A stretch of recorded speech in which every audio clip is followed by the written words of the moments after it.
성경을 다 같이 함께 보겠습니까? 데살로니가전서 4장 13절에서 18절까지의 말씀입니다.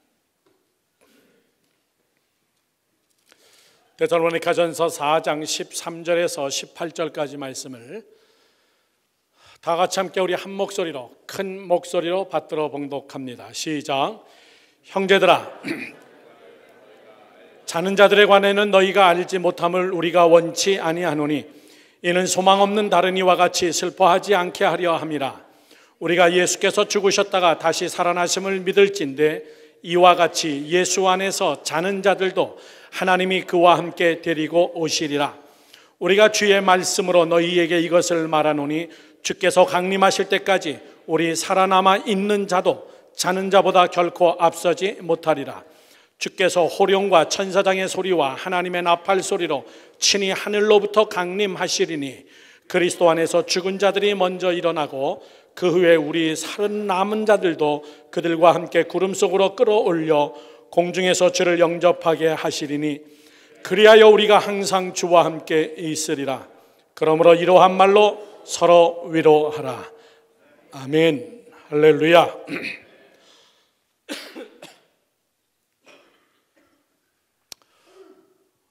오늘 설교 중간에 나오는 이야기입니다. 정신 바싹 차리고. 시작. 다시 한번 시작. 정신 바싹 차리고.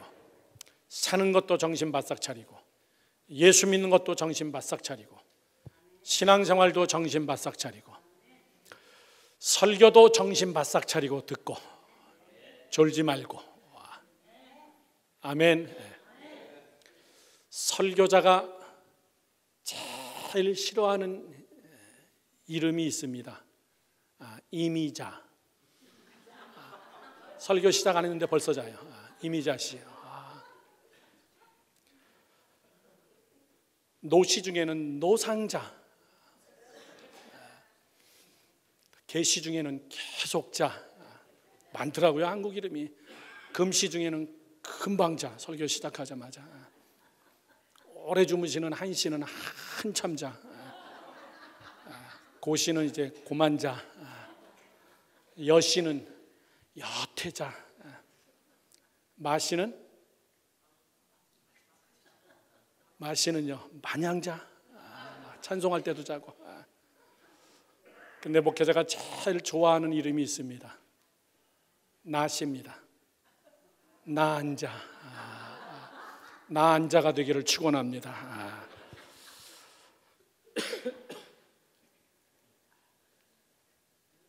저희 아버님이 제 이름을 겸손이라고 줬다가 관뒀대요. 성이 안시려서. 그것도 참 감사합니다. 오늘 저는 12월 마지막 주를 맞이하여서 이 땅에 오신 예수 그리스도 마지막 시리즈의 결론입니다. 다시 오실 예수입니다. 다 같이 시작. 다시 오실 예수입니다. 그분은 다시 오십니다. 5주 동안의 설교의 시리즈를 저를 보시죠. 예수에 대하여 설교하는데 예수의 과거, 현재, 미래를 놓고 말씀하는 겁니다. 여러분, 불교의 석가모니 과거 사람으로 끝나버렸습니다. 오늘하고는 아무 상관없습니다. 그의 공동묘지에 가보면 지금도 여러분 그냥 여전히 공동묘지에 있습니다. 지나가는 과거의 한 사람이었습니다. 그러나 오직 예수 그리스도, 그분은 과거와 현재와 미래에서 동등하게 역사하시는 하나님이심을 믿으시기 바랍니다. 저는 5주 동안 그 말씀을 드린 거예요. 과거의 예수 그리스도는 누구냐라고 할 때는 그분은 역사 속에 오신 분이었다. Before와 AD를 구별하는, 시대를 구별하는 포인트 속에 그분은 과거 속에 오셨던 분명한 세계사가 증명하고 역사가 증명하는 과거의 역사 속에 오셨던 분이시고 그분은 사람의 몸으로 이 땅에 오셨다는 것을 여러분께 말씀드렸습니다. 두 번째, 그분은 현재입니다. 여러분, 과거는 과거로 끝나지 않습니다. 다 종교는 다 과거로 끝나버리지만 예수 그리스도 그분은 과거의 그분이 현재 오늘 이 시간에 그분은 빛과 생명과 진리가 되셔서 그분의 오리지널 이름, 말씀, 능력, 에너지가 되시는 그분이 삼위일체 중에 한 분이셨던 그분이 이 시간에 우리의 삶 속에, 우리의 라이프 속에, 여러분의 영과 육과 혼에 이 시간도 여러분 말씀으로 역사한다는 것을 믿으시길 축원합니다. 오늘의 예수 그리스도입니다. 그래서 얘기합니다. 주 예수의 이름을 부르는 자는 구원을 얻으리라. 주 예수의 이름을 부르는 구원, 그거는 여러분 1차적 구원, 천국 가는 것도 있고 2차적 구원, 오늘의 우리의 삶에 영과 육과 혼에 임하여서 우리의 삶 속에서 역사되어지는 예수의 이름의 역사. 믿으시면 아멘. 그리고 세 번째는 미래적인 예수입니다. 미래적인 예수는 여러분 다시 오실 예수입니다. 역사를 완성시키고 역사를 끝내실 오메가가 되시는 예수 그리스도, 그분은 다시 오신다는 사실이에요. 역사의 시작에서 역사의 마지막까지 예수 그리스도 그분은 어느 한 부분에서 역사하셨던, 우리는 그분을 추억적으로 믿는 예수가 아니라 그분은 과거나 현재나 미래나 동등하게, 오늘 마지막 다섯 번째가 바로 그겁니다. 그분은 다시 오신다. 시작. 그분은 다시 오십니다. 지금 여기에 계시지만은, 지금 여호와의 유월절의 장막이 지금 여기에 계시지만은, 나와 함께 하시지만은, 그분은 실제적인 모습으로 또 한 번 제2의 크리스마스가 오는데, 그건 여러분 성탄절이 아니라 심판주로 오신다는 이 사실입니다. 이거는 여러분 굉장히 사실에 입각한 메시지예요. 제 설교가 아닙니다. 그냥 사실적인 이야기입니다. 저는 여러분들이 다시 한번 경각심을 갖고, 그리고 다시 한번 우리가 깨어서 오늘 이 다시 오실 예수 그리스도 세 가지 측면에서 여러분께 말씀드리는데, 여러분 잘 은혜가 되기를 주님의 이름으로 축원합니다. 첫 번째입니다. 예수님이 다시 오신다는 거 우리가 어떻게 받아들여야 되냐. 첫 번째, 예수님의 재림은 역사적 공식이라는 말입니다. 역사적 공식. 이 말 만들려고 힘들었습니다. 다 같이 시작. 예수님의 재림은 역사적 공식이다, 그 얘기입니다. 수학적 공식은 수학을 문제 풀어나갈 때 공식입니다. 과학적 공식은 물리학에서 말하는 공식이 있습니다. 경제적인 여러분 공식이 있습니다. 세계의 경제에 여러분 어떤 공식이 있습니다. 물질의 공식이 있습니다. 경영학의 공식이 있습니다. 그러나 역사는 공식이 있다는 것을 사람들은 믿지 않습니다.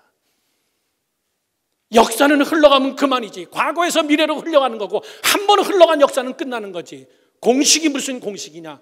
여러분 절대 그렇지 않다는 거예요. 역사는 공식이 있습니다. 그 공식이 무엇이냐라고 얘기할 때는, 하나님께서는 이 땅에, 이 세상 속에 이 역사를 움직이는, 인류의 역사를 움직이는 하나님의 루트, 하나님의 프레임을, 하나님이 공식을 딱 짜놨다는 사실이에요. 그 안에서 흘러갑니다. 지 멋대로 흘러가지 않습니다. 어떤 사람이 태어나가지고 갑자기 여러분 나라가 어떻게 뒤집히고 그러지 않습니다. 하나님이 만들어 놓은 역사의 공식이 반드시 있습니다. 여러분 믿음의 눈이 아니고서는 절대 이거 여러분 깨닫지 못합니다. 아, 세상은 하나님의 질서 속에서 가는구나. 여기에 더 중요한 사실이 뭔지 아십니까? 역사의 공식에는 시간표가 있다는 사실이에요. 하나님의 때가 되면 그것이 딱 열리고, 하나님의 때가 되면 하나님이 그것을 딱 이루시고, 하나님이 때가 되니까는 사람의 몸으로 이 땅에 오시고, 하나님이 때가 되니까 십자가에서 죽으시고 부활하시고 보혜사 성령을 보내주시고 교회의 시대가 열리고, 하나님의 때가 되니까는 하나님이 다시 오신다는 여러분 공식이에요. 공식은 불변의 진리입니다. 이 공식은 영원한 여러분 진리입니다. 역사가 공식이 있다는 사실은 사람들은 잘 믿지 않습니다. 물리학이나 수학이나 경영이나 이런 것만 공식이 있다라고 생각해요. 천만의 이야기입니다. 여러분 이 공식의 매뉴얼은 뭔지 아십니까? 이 공식, 역사가 흘러가는 공식의 매뉴얼은, 저를 보시죠, 성경입니다. 이게 매뉴얼 책입니다. 맨 앞장 창세기 1장부터 시작부터 맨 마지막 장, 영원한 천국에 들어가는 천국 생활까지, 이 안에는 여러분 하나님의 매뉴얼이 이 안에 있습니다. 하나님의 공식이 여러분 이 안에 있다는 사실이에요. 저를 보시죠, 여러분. 시간표가 같이 함께 간다는 사실이에요. 쉽게 얘기합시다. 하나님이 짜놓은 하나님의 시간표가 있고, 하나님이 짜놓은 하나님의 계획이 있고, 하나님이 짜놓은 하나님의 역사의 사건이 있고, 그 역사의 사건은 하나님이 친히 일으키시고 친히 하나님이 그것을 주관하신다. 자, 우리는 지금 양력 달력을 씁니다. 전 세계가 다. 그런데 정말 그럴까요? 천만의 이야기입니다. 각 나라를 가보면요, 달력이 다 다릅니다. 한국 사람들은 음력을 씁니다. 옛날에, 지금은 음력 잘 안 쓰죠. 생일도 이제는 음력을 잘 안 합니다. 중국 사람들은 아직도 음력을 주장합니다. 한국도 구정 같은 경우는 우리가 음력을 셉니다. 그거는 음력 달력입니다. 아시안들이 가지고 있는 음력 달력이에요. 또 여러분 아프리카 가보십시오. 그들의 달력이 또 다릅니다. 또 소수민족들 그들이 가지고 있는 달력이 또 있습니다. 기억나십니까? 좀 연세 드신 분들, 저 초등학교 때 상장을 받거나 졸업장을 받을 때 맨 밑에 단기 4천 몇 년 이렇게 씁니다. 그리고 서기 몇 년 또 이렇게 밑에다 또 씁니다. 그 말이 뭐죠? 단기. 한국 사람만 가지고 있는 우리의 달력이에요. 대한민국 사람만 가지고 있는 달력을 썼었습니다. 그걸 단기라고 얘기했습니다. 단군 할아버지부터 시작해가지고 우리가 4,000년 여기까지 오고 5,000년 반만 년의 역사를 가졌다, 이렇게 얘기했습니다. 그러다가 시간이 지나면서 정말 우리가 곰의 자손이냐, 이 곰탱이 같은 이런 거론이 제기되기 시작했어요. 마늘 먹고 자란 우리냐, 지금 시대가 어떤 시대인데 단기를 쓰고 앉아있냐, 이건 미개한 거 아니냐. 차라리 음력이라면 모를까. 어느 때인가부터는 모르지만은 그 단기를 공식적인 오피셜한 페이퍼에서 다 없애버렸습니다. 그게 우리의 달력이에요. 달력은 여러분 수도 없이 많습니다.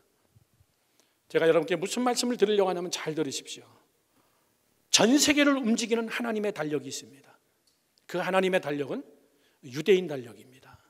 유대인들이 쓰는 달력입니다. 보통 사람들은 잘 모릅니다. 유대인 달력은 굉장히 어렵습니다. 유대인들 여러분 집이나 유대인들의 가게 가보십시오. 그들의 달력만의 고유한 그들의 달력이 있습니다. 여러분 그게 하나님의 달력이에요. 하나님이 만든 달력입니다. 그게 뭔지 아십니까? 마치 우리가 단기 4,750년 이렇게 쓰듯이 이스라엘 사람들은 1년의 연도를 언제부터 쓰기 시작했냐면 출애굽하는 그 6월절 날을 시작으로 그 다음에 1, 2, 3, 4 이렇게 가지고 2019년도가 패스오버 6월절 5780년이 되는 해가 내일 모레입니다. 그러니까 유대인들의 달력입니다. 그거는 하나님께서 시내산에서 모세를 불러서 하나님께서 모세에게 모든 달력을 가르쳐줬습니다. 그 달력을 절기라 그랬습니다. 절기 가지고 1년을 지내는 그들의 고유한 계산 방법이 있습니다. 교회는 그래서 유대인 달력을 쫓아갑니다. 저기 색깔이 바뀝니다. 하얀색으로 바뀌었어요. 저게 왜 바뀌었냐? 유대인들의 달력에 따라서 바꾼 겁니다. 왜 부활절날은 맨날 바뀌어지나? 해마다 왜 부활절은 바뀌어지고 고난주간은 왜 바뀌어지나? 6월절 달력 때문에 그렇습니다. 유대인들의 6월절이 고난주간이기 때문에 그렇습니다. 영적인 모든 구심점과 하나님의 시간과 하나님의 계획과 하나님의 스케줄과 역사적 공식은 하나님의 칼렌더를 알아야 돼요.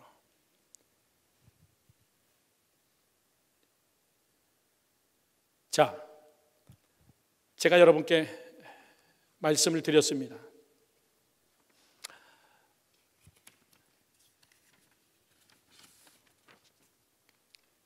다시 오시는 예수 그리스도, 그분은 언제 오시나? 정말 오실까? 하나님의 칼렌더에는 뭐라고 나오나? 역사적 공식에는 이게 뭐라고 나오는 것인가? 제가 구약 성경 공부 시간에 이미 강의했던 것이고 1년에 한 차례 정도씩은 제가 꼭 하는 이야기입니다. 유대인들 하나님의 달력을 한번 보겠습니다. 하나님은 그거를 아비벌, 고유한 하나님의 월 이름으로 쓰지만 여러분 우리가 그 히브리어를 어떻게 다 알겠습니까? 중요한 하나님의 스케줄 커리큘럼이 있습니다. 첫 번째가 그들이 쓰는 6월절입니다. 우리 교회 이 교회 처음 이사 오니까는 패스오버 5천 몇 년 해가지고 붙어 있더라고요. 돌에다가 새겨가지고. 그 다음에 그걸 빼버렸습니다. 그걸 빼버리고 하나는 막아버리고 이렇게. 왜? 유대인 회당이었으니까요. 이 6월절은 뭐냐면요, 잘 보십시오. 6월절은 예수님의 죽음입니다. 칼렌더 속에는 숫자와 365일을 이야기하는 게 아니라 그 안에는 하나님의 고유한 하나님의 스케줄이 그 안에 숨어 있습니다. 그래서 성경은, 역사는 저 절기대로 그대로 움직였어요. 저 공식대로 그대로 움직였습니다. 6월절 날, 구약의 6월절의 역사를 신약에 와서 예수님이 6월절 날 돌아가십니다. 우리가 참 이해 안 갔어요. 어느 때는 예수님이 피해 가시고 도망다니시고 이러다가 6월절 날은 그냥 맥없이 잡혀가서 그냥 죽어버리세요. 왜? 다른 절기에 죽으면 안 맞아요. 하나님의 카렌더가 안 맞습니다. 6월절 날 사랑하는 제자들과 최후의 만찬을 하고 그렇게 하고 예수님은 6월절에 돌아가십니다. 이것이 신약에 와서 완성시킨 예수의 카렌더입니다. 6월절은 언제냐? 2019년 달력을 제가 어떻게 다 공부해 봤습니다. 6월 유대인 달력을. 4월 19일부터 열흘 동안이 6월절입니다. 그러면 2019년도 1월달 카렌더 4월 19일 걸 보면은 그날이 언제냐면은 굿 프라이데이입니다. 굿 프라이데이. 예수님이 돌아가신 그날입니다. 그래서 6월절 달력에 6월절이 시작하는 그날이 반드시 굿 프라이데이입니다. 그렇게 해서 여러분 맞춰가는 겁니다. 그날 예수님이 돌아가셨어요. 지금으로부터 5780년 전 6월절의 역사가 AD 33년에 예수님께서 사역을 하시면서 그렇게 하고 6월절 날 예수님은 딱 돌아가십니다. 이게 공식이라는 거예요. 하나님의 법이라는 겁니다. 하나님이 짜는 하나님의 스케줄이라는 거예요. 두 번째 보겠습니다. 6월절 안에 들어있는 또 하나의 절기가 있는데 6월절 시작한 셋째 날 초실절을 너희들은 지켜라. 이 초실절은 예수님의 부활입니다. 예수님은 정확하게 3일 있다가 부활하십니다. 왜? 나는 부활의 첫 열매다 그랬습니다. 예수님이 기분 나빠가지고 뭐 한 달 있다가 부활했다가 아니면 그 다음날 부활하고 그렇게 마구잡이로 여러분 가지 않습니다. 정확하게 정확한 절기와 정확한 하나님의 스케줄과 시간 속에서 초실절날 예수님은 정확하게 부활하십니다. 구약의 역사를 하나님 자신이 그거를 독생자로 그거를 증명해내고 있는 겁니다. 세 번째 절기를 지켜라. 그거는 여러분 오순절입니다. 그러면 여러분 초실절은 언제입니까? 4월 19일 날이 6월절 시작이면 3일 더하는 4월 21일 날이 부활절입니다. 오순절은 언제냐? 그 후로부터 예수님이 부활 승천하신 이후 6월 8일 날 그때가 성령 강림절입니다. 성령님은 언제 임하셨냐면은 예수님이 시내산에서 모세에게 준 오순절날 성령은 땅 임하십니다. 여러분 이건 소름 끼치는 일이에요. 갭이 5,000년 하나님이 주신 하나님의 절기 그것이 예수님이 완성시키는 타이밍 그리고 그 안에 하나님의 공식이 있고 하나님의 역사의 움직임이 있다는 그 사실. 마지막 절기는 나팔절입니다. 나팔절은 예수님의 재림이에요. 이 말을 하려고 제가 지금 여기까지 왔습니다. 나팔절 날은 유대인들은 내일 모레가 1월 1일이 아닙니다. 유대인들은 나팔절 날 첫날이 그들은 신년입니다. 우리하고 다릅니다. 저 사람들 그냥 양력을 다 전 세계가 세기 때문에 같이 함께 그냥 분위기 맞춰주지만은 유대인들은 우리가 마치 구정날 그날을 1월 1일로 셌듯이 요즘은 또 구정도 잘 안 세죠. 유대인들은 나팔절 날 정확하게 그들은 5780번째 6월절을 그들은 지키기 시작합니다. 대단한 겁니다, 여러분. 나팔절은 새해가 맞이하기 시작하는 거예요. 2019년도는 나팔절 날 첫날입니다.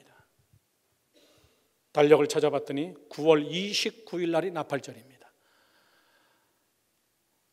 이 나팔절 날 어린애들이 모자를 쓰고 그렇게 하고 나팔을 불고 다닙니다. 나팔을 불고 다니면서 새해가 밝았다고 동네를 다니면서 특별히 유대인들이 사는 동네 가면은 유대인들이 새벽부터 엄청나게 나팔을 불어제낍니다. 그거는 성경의 하나님의 카렌더예요. 그러면은 우리는 저 흐름 속에서 금방 깨닫는 게 있습니다. 예수님이 언제 오십니까? 나팔절날 오십니다, 여러분. 나팔절날 오세요.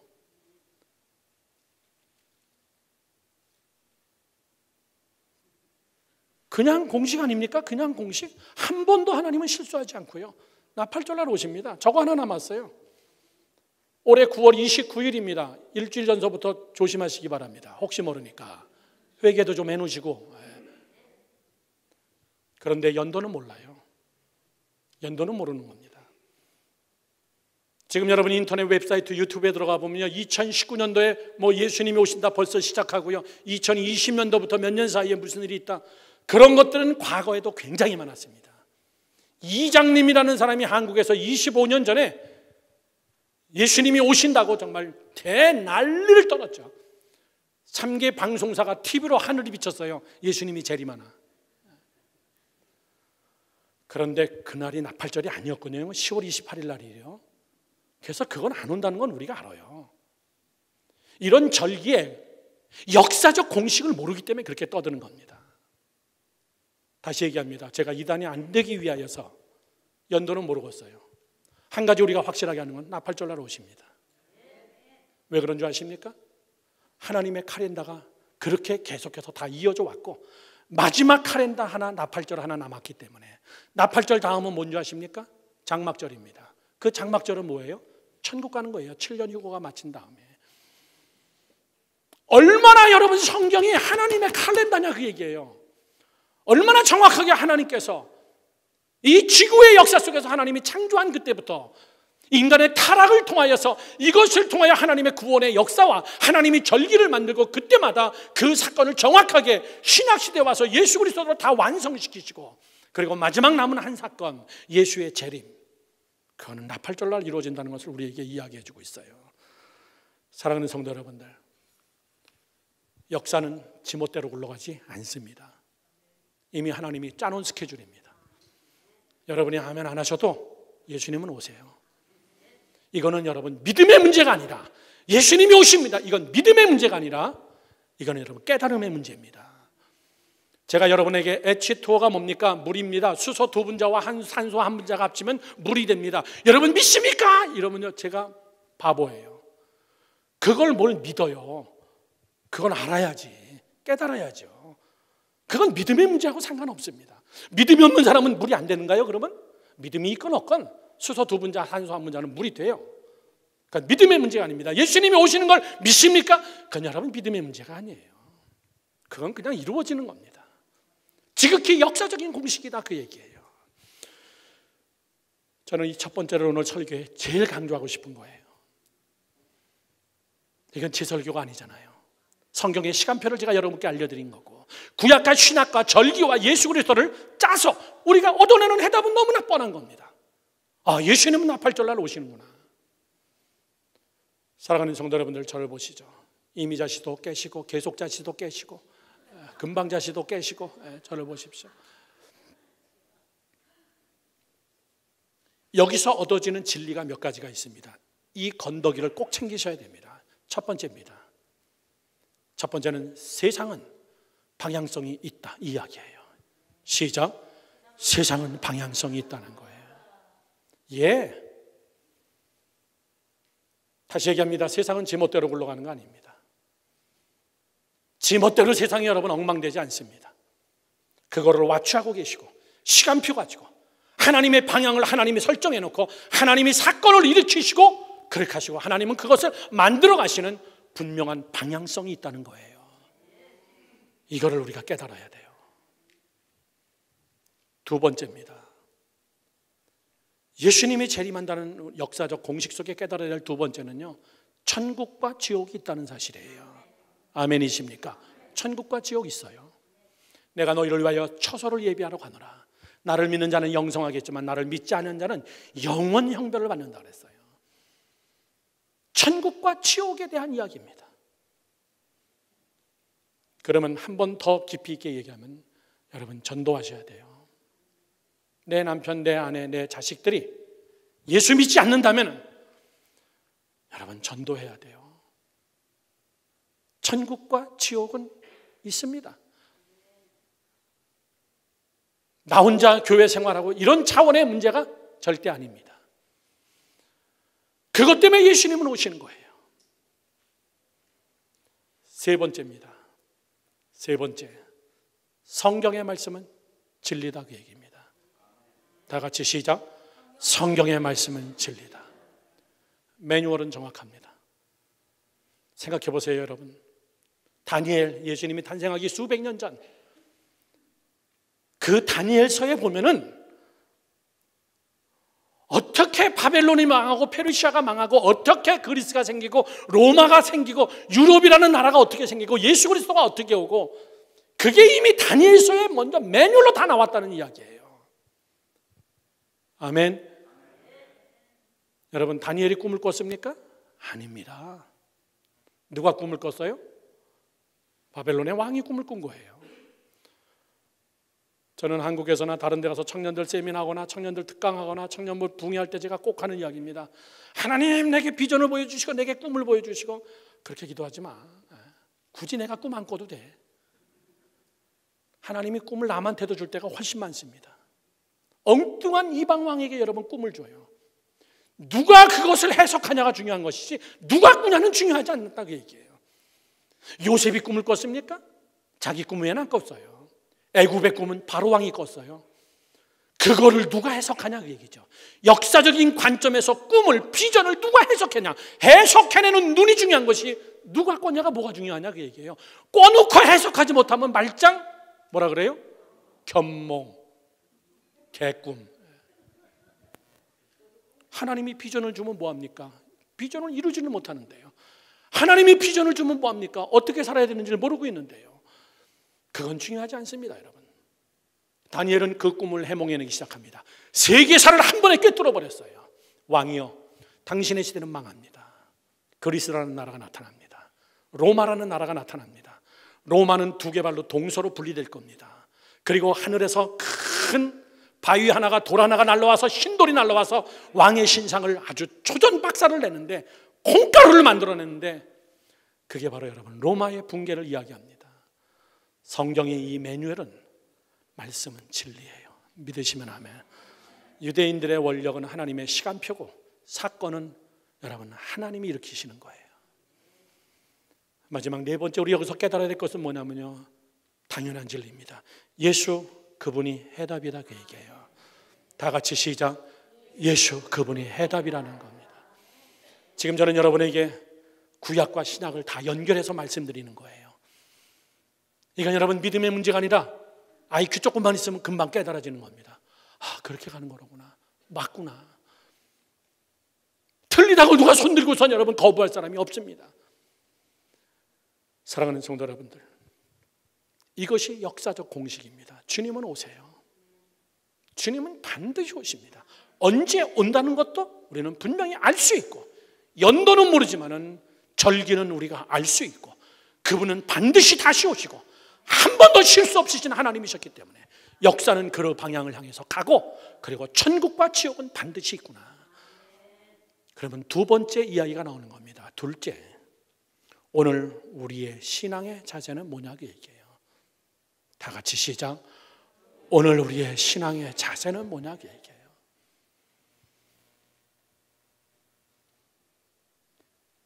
데살로니가전서 4장을 여러분 쭉 봤는데요, 마지막에 계속 5장까지 넘어갑니다. 계속 5장에 넘어가서 이 데살로니가전서를 쓴 바울이 말합니다. 4장에서 예수 그리스도 그분은 온다. 죽음이라는 말을 쓰지 않고 잠자는 자들. 잠자는 게 뭡니까? 언젠간 깨어난다는 거예요. 죽음이라는 말을 쓰지 않았어요. 언젠간 너희들 다 깨어난다. 먼저 가든 나중 가든 다 깨어난다. 그리고 다 심판받는다. 천국과 지옥은 분명히 있다. 그분은 온다. 이렇게 하고 4장은 끝냅니다. 그런데 5장 가서 뭐라 그러냐면은, 그러므로 너희는 이렇게 살아라. 그러므로 너희는 이렇게 살아라. 미래가 온다는 확신, 예수님이 오신다는 확신은 있지만은 오늘 우리에게 제일 중요한 오늘 우리의 신앙의 자세는 뭐냐? 5장 1절에서 11절까지는 장구하게 이렇게 써 있습니다. 제가 좀 빨리 읽겠습니다. 형제들아, 때와 시기에 관해는 너희에게 쓸 것이 없으면 왜? 나도 모르기 때문에. 때와 시기에 관해서 너희에게 없지만은 주의 날이 밤에 도둑같이 이를 줄을 너희 자신이 자세히 알기 때문이다. 그들이 왜 평안하다 안전하다 할 그때에 임신한 여자에게 해산의 고통이 이른과 같이 멸망이 갑자기 그들에게 이르니 결코 피하지 못하리라. 3절 말씀 다시 한번 보십시오. 저 때는 의학이 발달하지 않았어요. 언제 날 줄 모릅니다. 그런데 요즘은 날짜까지 다 계산해가지고 다 준비 다 해놓잖아요. 그렇게 살아라 그 얘기예요. 저 때는 언제 날지 몰라요. 그러면서 4절은 이렇게 얘기합니다. 형제들아 너희는 어둠에 있지 아니하며 그날이 도둑같이 너희에게 임하지 못하리니 너희는 다 빛의 아들이여 낮의 아들이라. 우리가 밤이나 어둠에 속하지 아니하나니 너희는 다 빛의 아들이여 낮의 아들이라. 우리가 밤이나 어둠에 속하지 아니하나니 그러므로 우리는 다른 이들과 같이 자지 말고 오직 깨어 그 다음 시작 정신 차릴지니라. 아주 리얼하게 얘기합니다. 정신 차려라고 얘기해요. 너 정신을 못 차리면은 너 지옥 가 그 얘기예요. 너 정신 못 차리면은 언젠가 네 인생이 주님이 오시기 전이든 하나님이 너를 불러가든 정신 똑바로 차려라. 7절 말씀 나는 자들은 밤에 자고 취하는 자들은 밤에 취하되 우리는 낮에 속하였더니 또 얘기합니다. 뭐라고요? 정신 차리고 또 정신 차리고 믿음과 사랑의 호식명을 붙이고 구원의 소망의 투구를 쓰라. 하나님이 우리를 세우시면 노하심에 이르게 하심이 아니요 오직 우리 주 예수 그리스도로 말미암아 구원을 받게 하려는 것이니라. 예수께서 우리를 위하여 죽으사 우리로 하여금 깨어있든 자든 자기와 함께 살게 하려 하셨느니라. 그러므로 피차 권면하고 무엇을 권면해요? 예수님이 다시 오신다. 우리는 다 부활한다. 이것을 피차 권면하고 서로 어떻게 하기 위해서? 덕을 세워라. 너희가 하는 것 같이 그렇게 하라. 저를 보십시오. 오늘 성경이 우리에게 이야기해 주는 포인트는 뭐냐면 제가 3가지로만 딱 분류합니다. 아까 우리 다 읽었습니다. 첫 번째, 깨어서 정신 차려라 그 얘기예요. 깨어서 정신 차려라. 사랑하는 성도 여러분들, 리얼한 표현이에요. 우리 애들한테 뭐라고 혼내요? 정신 좀 차려 이놈아. 정신 차려. 지금 너 뭐 해야 될 텐데 정신 차려. 오늘 고린도전서는 리얼하게 우리에게 얘기해줘요. 정신 차려라. 주님이 오신다. 주님이 오시든 네가 먼저 주님 앞에 가든 그건 아무도 모르는 일이에요. 정신 못 차리는 상태는 잠자는 상태라고 이야기하고 있습니다. 예수님은 이 설교를 열처녀의 비유로 얘기하고 있습니다. 처녀 중에 절반은 못 들어갔어요. 왜 못 들어갔습니까? 정신 차리지 못하고 잤어요. 정신 차리지 못하고 준비하지 못했다는 거예요. 등불에 기름을 준비하지 못했다 그랬습니다. 그 기름이 뭡니까? 영적 표현으로 믿음과 성령의 충만함이에요. 믿음으로 준비하지 못하고 정신 못 차리고 엉뚱한 데 한눈 팔고 정신 못 차리고 있다가 내 믿음이 내 영성이 다 깨진 줄 모르는 겁니다. 여러분 정신 차려야 돼요. 교회의 재직들은 정신 차려야 됩니다. 어저께 제가 재직교회를 하면서도 그런 얘기했습니다. 재직들은 정신 차려야 됩니다. 정신 차리라고 재직을 세우는 겁니다. 목회자 정신 차려야 돼요. 더 구체적으로 얘기할까요? 부모님들 정신 바싹 차려야 돼요. 여러분들 정신 못 차리면요 그냥 한 가정 무너지는 거는 아무것도 아닙니다. 한 가정이 자녀들이 무너지는 거 아무것도 아닙니다. 여러분 그런 질문 꼭 하셔야 돼요. 내가 죽고 나면 쟤네들이 알아서 신앙생활 할까? 내가 죽고 나면 쟤네들이 알아서 교회 가고 예수 믿고 구원받을 수 있을까? 내 자녀들을 향해서 매일 질문해야 돼요. 저도 아들이 전도사고 딸이 중고등부 선생이지만요 제가 좀 아들, 딸에게 더 많이 신경 쓰려고 그래요. 좀 훈련도 더 시키고 더 하나님 앞에 헌신하게 하고. 왜? 제가 정신 차려야 돼요. 우리 부모들이 정신 차려야 됩니다. 어른들이 정신 차려야 됩니다. 믿으시면 아멘 하십시오. 근데 정신 못 차리는 이유가 뭐냐? 3절 말씀에 이렇게 써 있습니다. 3절 말씀에 보여주시겠어요? 3절 말씀에 그들이 평안하다 안전하다 할 그때, 그래서 정신 못 차리는 거예요. 사람 고난 오면요 다 정신 차립니다. 환난 오면 정신 바싹 차려요. 문제가 생기고 인생 바닥치면요 정신 바싹 듭니다. 그런데 먹고 살만하고 편안하다 안전하다 그러면은 그때부터 풀리기 시작하는 거예요. 언제 그랬습니까? 언제 그랬습니까? 노아의 때를 그렇게 얘기했습니다. 그들이 먹고 술 마시고 놀고 퇴폐하고 향락을 즐기며 평안하다 이럴 때 한쪽에서 노아는 열심히 위기감을 가지고 방주를 짓기 시작하는 겁니다. 사랑하는 성도 여러분들,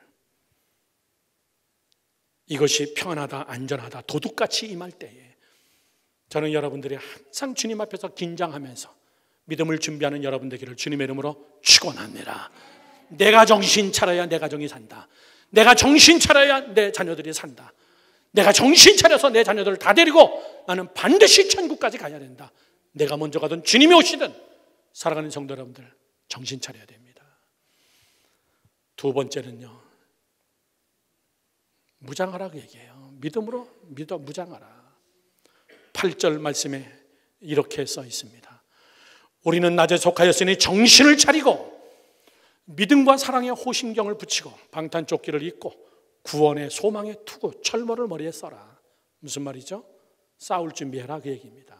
너 자신을 보호하라. 저기서 나타나는 세 가지의 단어가 뭡니까? 빨간 글씨에 믿음, 사랑, 소망입니다.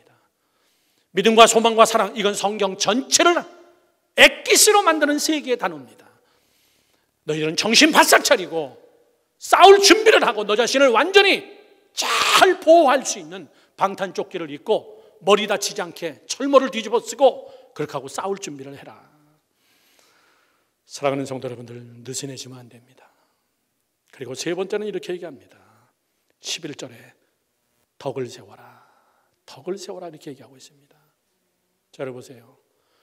왜 재림 예수를 설교하면서 오늘의 우리의 믿음 생활의 마지막을 덕을 세워라 이렇게 얘기했냐면은, 잘 들으십시오. 싸울 준비를 하고 마귀하고 싸우는 게 아니라 자기들끼리 싸우기 때문에 그래요. 그게 무서운 거예요. 그게 제일 무서운 겁니다. 믿는 자들끼리 싸우는 거예요. 교회가 교회를 핍박하는 겁니다. 교회가 교회를 넘어뜨리는 거예요. 성도가 성도를 실족시키고 내가 다시는 내가 예수 믿나 봐라. 그건 다 교회 안에서 이루어지는 것들이에요. 그래서 바울은 맨 마지막에 이렇게 얘기합니다. 덕을 세워라. 죽어라 하고 다 무기를 준비하고 죽어라 하고 싸울 준비 다 해놓고 그렇게 하고 싸움의 대상이 세상과 마귀가 아니라 성도들끼리 싸움, 덕을 세워라. 믿으시면 아멘. 맞냐 틀리나보다 중요한 것은 이게 하나가 되는데 방해가 되지 않냐. 덕을 세워라. 믿으시면 아멘. 여러분, 부부들이 싸우는 게 뭐 갖고 싸웁니까? 맞냐 틀리나 가지고 피 터지게 싸우는 거예요. 덕을 먼저 생각해 보십시오. 그러면 여러분, 싸움이 그렇게 커지지 않습니다. 그렇게 중요하지 않습니다. 교회 안에서도 마찬가지입니다. 그리스도 예수 그분이 재림하는 그날까지 너희들끼리 싸우지 마라. 당을 짓지 마라. 팔을 가르지 마라. 분열하지 마라. 성령의 하나 되게 하심을 힘써 지켜라. 믿으시면 아멘. 마지막 결론을 맺습니다. 세 번째입니다. 재림 예수, 그분은 역사적 공식 속에서 오신다. 두 번째, 오늘의 믿음의 자세를 갖춰라. 마지막 세 번째는 뭐냐면요, 끝까지 열심을 내라. 열심을 내라. 시작. 열심을 내라. 그 얘기예요. 이론만 가지고 안 된다 그 얘기입니다. 열심을 내라. 계속 이어지는 이야기입니다. 들어보십시오. 문제는요, 무슨 열심을 낼 거냐 그 얘기예요. 무슨 열심을 낼 거냐. 모르는 사람이 소신껏 열심 내면요, 그거 사람 다 죽이는 겁니다. 잘 모르는 사람이 소신껏 열심히 하면요, 정말 이거 완전히 망해버리는 겁니다. 뭘 열심히 해야 될지 모를 때, 이쪽 산에 적들이 있다 생각해가지고 폭탄을 막 갖다 붓는데 가서 보니까는 여러분 적들이 한 명도 없어요. 엄청난 여러분 소비를 한 겁니다. 왜? 엉뚱한 열심이에요. 교회 안에는 때로 따라 여러분 엉뚱한 열심이 여러분 정말 큰 문제를 일으키는 경우가 많습니다. 어리석은 자가 소신껏 행동하는 거, 이거 참 무서운 거예요. 어리석은 자가, 잘 모르는 자가 열심을 내는 거, 이건 여러분 무서운 겁니다. 사랑하는 성도 여러분들, 성경은 우리에게 반듯하게 얘기해 주고 있습니다. 말세에 너희는 이렇게 열심을 내라. 고린도전서 5장 아까 읽었던 그 뒷부분에 그 하이라이트의 성경 구절이 나옵니다. 우리가 다 외우고 있는 거. 항상 기뻐하라.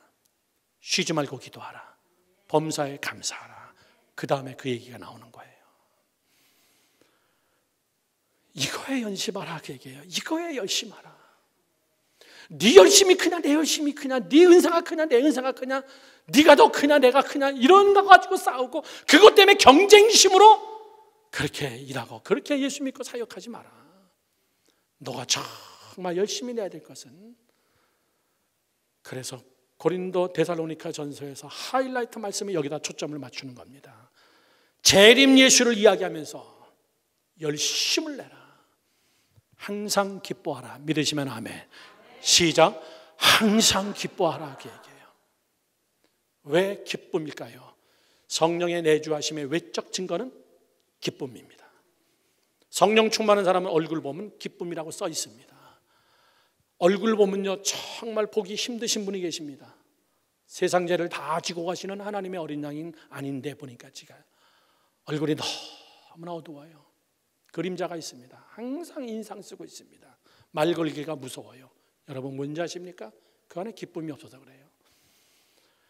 기쁨의 영이 들어가면 사람이 얼굴부터 여러분 변화되기 시작해요. 그런데 기쁨은 항상이라고 얘기하고 있습니다.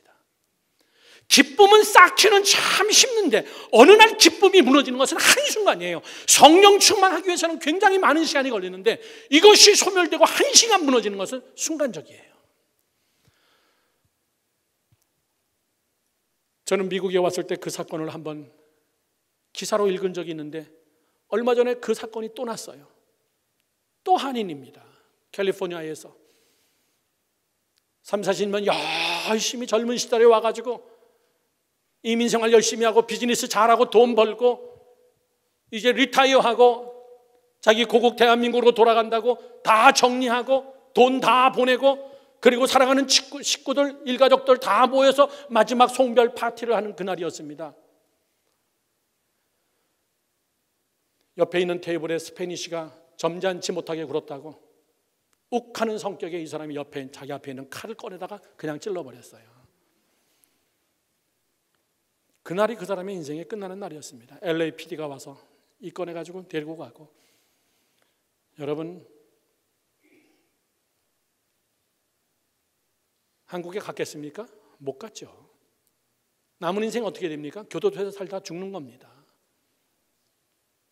오랜 시간 속에서 여러분 사건 저지르는 거 아니에요.